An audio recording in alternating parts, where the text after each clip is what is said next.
the team leader also. Some additional points for the team leader is that he needs to be decisive. He should be, in case of any differences of opinion or something, he should have the authority. He should be able to take a decision if it is required to be taken instantly. And he or she should always be fair and consistent in whatever he does. The team members should be able to look up to the team leader.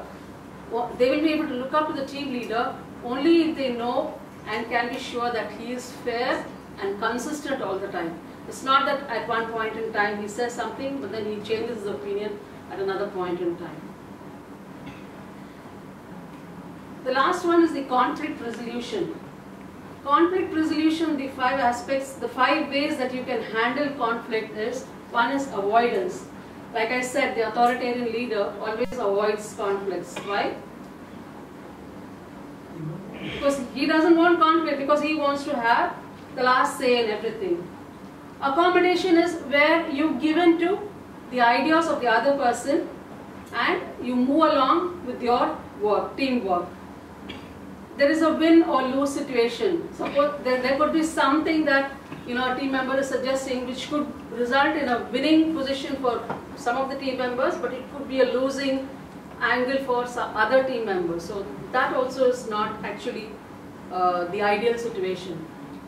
Compromise. Compromise is going the mid path. Take a middle way when you have 2 opposite or differing opinions. Consensus. Consensus is sitting together, putting your head and arriving at the most amicable solution. But in most cases, consensus is not the one that people really prefer or take or adhere to, is because consensus is a very time-consuming process. Yeah? So a good team leader will actually go in for compromise or consensus or accommodation. That is the characteristic of a good team leader. And for resolving conflicts, you need to understand what the problem is. Unless you understand, being the team leader, if you don't understand what the problem is, you're coming in between and you're seeing your team members discussing without understanding, you're passing some judgment. That would not be the right thing. You need to understand what is all the conflict about.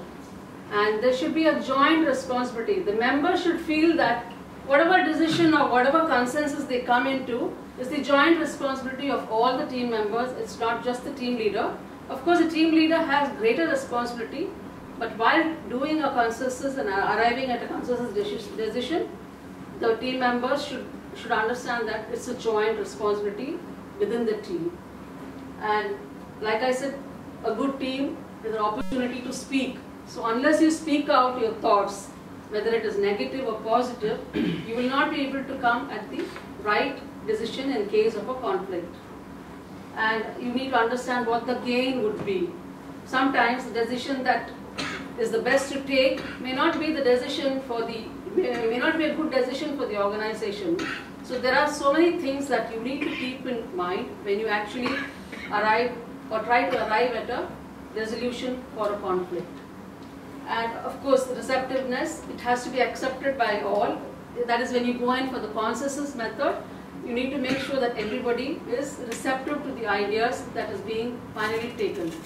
So that is about teamwork. And if you're able to get the team and work in the right manner, I'm sure that the dreams that which the organization has, or you as individual, as team members or the team leader, you can make your dreams a success. Any questions? How do you put communication in a good team? How do you put? Best communication. How does communication connect for a good team? Communication is the most essential. Like I said, it's fostering collaboration. Unless you are able to communicate with your team members, communication is the ultimate, I think, for a teamwork. Is that your question? Does it answer your question? Or you're asking what is the method? Communication is the top of the team member. Yes. This communication is on the top, yes. Because once a team is formed and you're going with your teamwork, communication plays a very important role in achieving the results for the team itself. What is the best way to tackle criticism amongst the for leader amongst their subordinates? Amongst the subordinates, I would say criticism is take it in the positive manner. If somebody is criticizing you, take it in a positive manner. Take it as an improvement what he is suggesting and move with the flow. Instead of trying to contradict and say, no, that is not the case, I am like this, I'm not a, suppose somebody says you are a very strict person, so I'm not a strict, don't try to, fight against that. Go with the flow. Maybe, maybe you are strict, maybe you are too disciplined. That much of discipline may not be required in a certain situations. So you understand that and you go with the flow. Instead of trying to combat it. What if the members have conflicts in between? Conflict of ideas between the members, and how to balance that? Either you can go by, if I can go back to the slide, you can either go, the team leader can either go with accommodation or consensus or compromise. Like I said, it depends on the particular situation. So if consensus is the best thing, consensus is the ultimate, because when you have a consensus and come out with this decision, all the team members and the team leader are satisfied. So that is the best thing to do. If you feel that the situation has become so hard to handle, I feel that would be the best way to resolve a conflict. What about authority constraints to a leader when he is forming a team? Authority? Constraints, like means he has a team, but he has no authority to take some action on it. Because some, for example, in corporate sector, some companies and all. Yeah, correct. They are leaders, but they cannot they don't have authority to take some decision on the team members. So that is the reason the team leader has to make it very clear what kind of authority he has and what kind of authority he can delegate to his team members. So he should not give a false impression to the team members that he has the authority to do anything.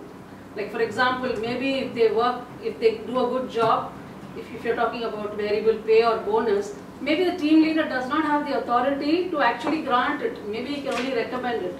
So such kind of constraints and authority should be made known to the team members. So at the end of the day, there is no misunderstanding when it comes to issues like this.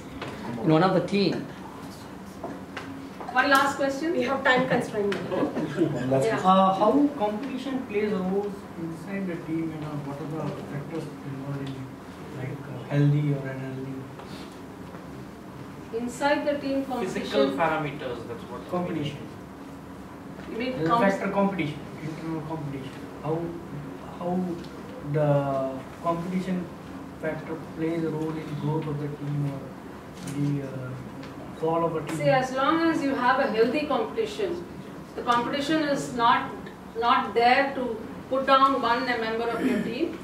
As long as it is healthy, it's welcome, right? Maybe for a long time, Surya.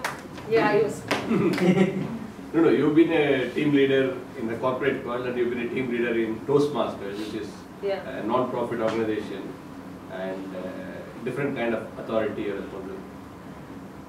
What is the difference and how do we get work done in a Toastmaster kind of environment? In a Toastmaster kind of environment, it is very difficult to get work done unless, because in a corporate world, like I said, you have some apple or something to show, the carrot and the stick. You can follow the carrot and the stick method in the corporate world. Mostly it will be the carrot, it's not the stick. But it is difficult in Toastmasters environment unless the person really feels that they have to contribute towards the society and having taken up a leadership role, they have to understand and it has to come from within. So it is difficult, slightly difficult in the Toastmaster environment. I hope that answers your questions. Is there a way which we can kind of foster an environment so that the member feels motivated? Okay, thank you very much, and with this I hand back control to the Toastmaster Day.